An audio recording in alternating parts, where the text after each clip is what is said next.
다음은 교감선생 일고에 나오는 시인데 교감선생께서 효자인 김담이라는 사람에게 준 것이다.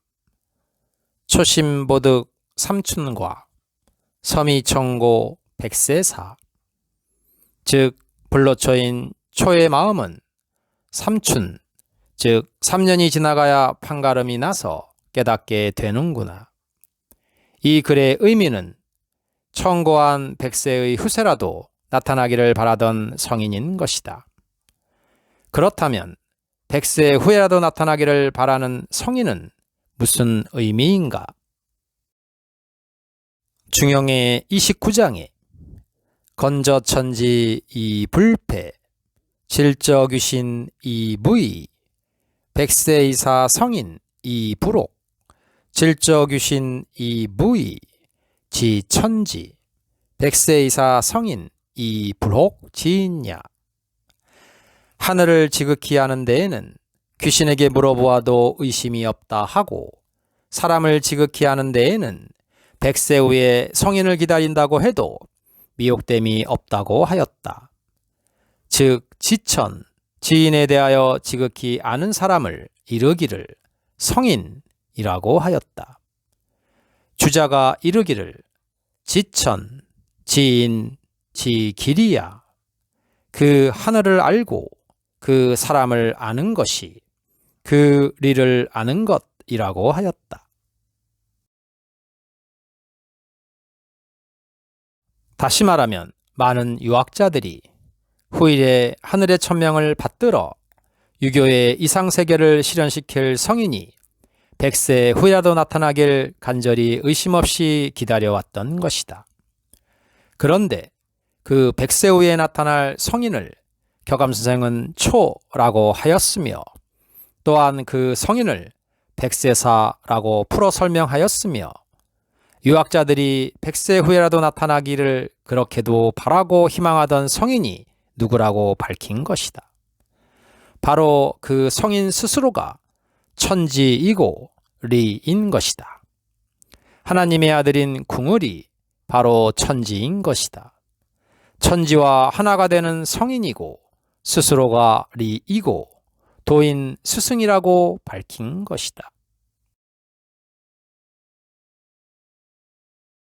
교감유록 은비가를 보면 전자 19입, 양궁간생, 불여 수도정기, 초전명. 이 말은 온전하다는 전은 실은 입구자에 십자를 넣은 자, 즉 밭전자가 된다. 또한 양궁 사이에 가야 산다고 하는데 바로 그 밭의 초를 의미한다고 한 것이다. 즉 불로초를 궁궁이라 한 것이다. 정감록 집성의 윤고산 여 류교만 문답과 정류문답에 또한 이르기를 이제궁궁, 궁초전, 묘각, 우지성제약 라고 하여 고산 윤손도 선생과 류교만 선생의 문답에 나오는 이야기이다. 이름이 궁궁에 있다고 하는데 그 궁궁을 궁이라 하며 밭에 있는 초라고 하였다. 또한 묘각이라고도 하였다. 즉 궁궁이신 정도령을 밭에서 나는 초라고 한 것이다. 즉 이 말은 밭에서 나는 곡식을 의미하는데 특히 별을 의미하는 말이다. 이를 간단히 표현하면 초, 즉 불로초라고 하는 것이다. 바로 그 초가 3년이 지나야 모든 것이 판가름 나서 사람들이 깨닫게 되어 돌아오게 되니 그 초라는 것이 청고의 백세사라고 한 것이다. 교감유록 가불가를 보면 천문개호, 진전읍, 지계초출, 퇴이망. 이 말은 천문이 열리니 사람이 나오는데 그가 바로 정도령이요, 땅이 열리니 나오는 것이 초인데 이때 물러가 망하는 것이 이라고 하였다. 즉 땅이 열려서 나오는 것이 초라고 하였다. 그가 바로 불로초인 정도령을 의미하는 것인데 그 초가 나오니 이가 물러간다고 하였다. 이는 바로 이씨왕조를 뜻하는 말인 것이다.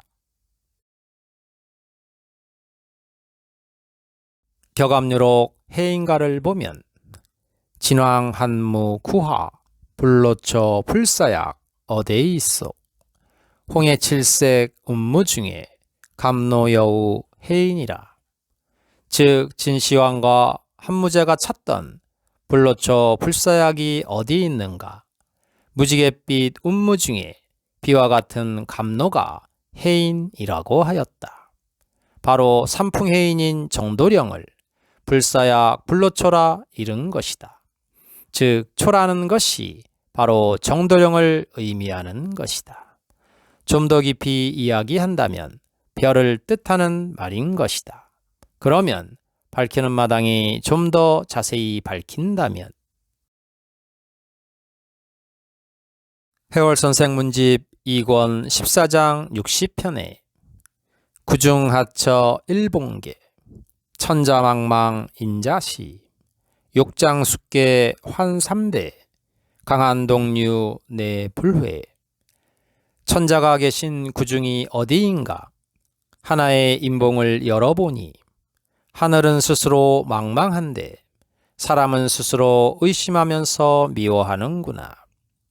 장차 말세에는 3대의 태평성대가 다시 돌아오는 것을 전하여 주고자 한다. 양자강과 한수는 동쪽으로 흘러가서 어찌해서 돌아오지 않는가. 구중은 9겹으로 둘러싸여 안을 들여다볼 수 없는 곳인데 말하자면 임금이 계신 곳을 이르는 말이다. 그러나 여기에서는 하나님의 아들이 거하는 곳을 이르는 말로 겹겹이 알아보지 못하게 숨겨둔 곳을 한꺼풀 벗겨서 보여주겠다고 하였다. 하늘은 잠잠하여 말이 없는데 사람들은 스스로 의심하고 미워한다는 것이다. 또한 장차 말세에는 3대가 돌아온다고 하였다. 즉 요순후의 태평성대가 다시 돌아온다고 해월선생은 밝힌 것이다. 강물은 한번 흘러가면 되돌아오지 않으나 요순과 같은 성인이 다스리는 시대가 다시 돌아온다는 것이다. 그러나 처음부터 그를 반겨 받아들이지는 않는 것이다. 그러자 한 사람이 머리를 갸우뚱하며 이상하다는 듯이 질문을 하였다. 선생님, 여기서 말한 3대란 하원주가 아닙니까? 라고 하자 명산생은 설명을 시작하였다. 일반적으로 3대라 하면 하원주로 알고 있지만 해월선생께서는 성인의 통치시대인 요순후를 3대로 표현하였다. 3대에 대한 내용은 동학가사 복명서에 잘 설명되어 있다.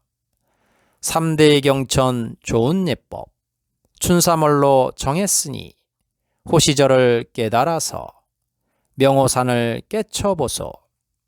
유지1월 명자되고 순지건곤 호자되고 우지사나 산자되어 3대 정치 깨쳤으라.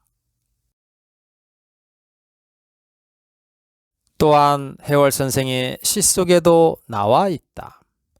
해월선생 문집 2권 14장 60편에 금호 장마 피천위 초야 봉장 역합이 3대 당호 신성세 미문 니마 진위사 입을 다물고 말을 하지 않으니 말에 의지하고 어서 하늘의 형벌을 피해야 할 텐데 초야의 백성들이 임금에게 글을 올리지만 가히 가슴이 아프구나.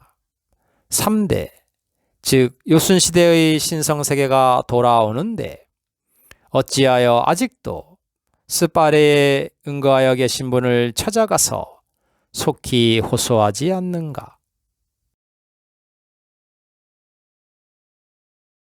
여기서의 당우란 당은 요임금의 호이고 우는 순임금의 호이다. 그러니 여기서의 3대란 요소누를 말하는 것이다.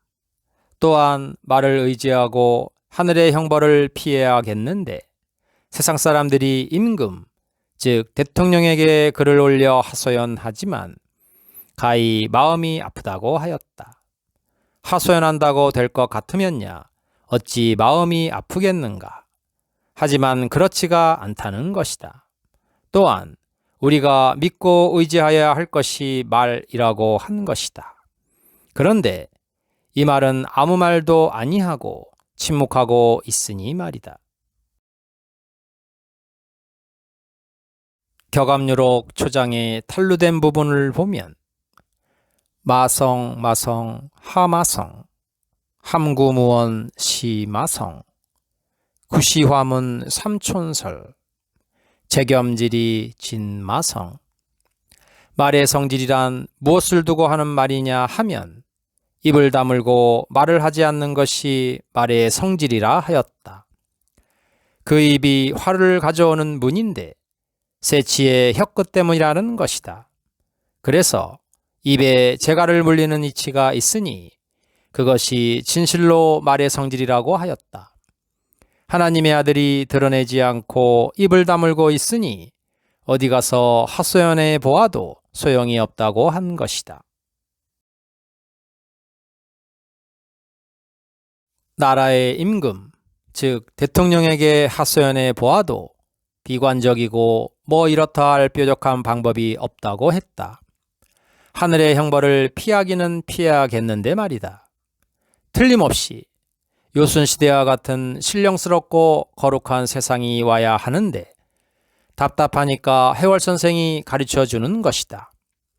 그곳이 어디인가 하면 나무숲이 있는 그 아래에 청림도사인 정도령, 즉 말이 응거하고 있으니 속히 나아가서 찾아 호소하라고 한 것이다. 아주 정확히 가르쳐주는 것이다. 가르쳐주는 김에 더 가르쳐 주겠다.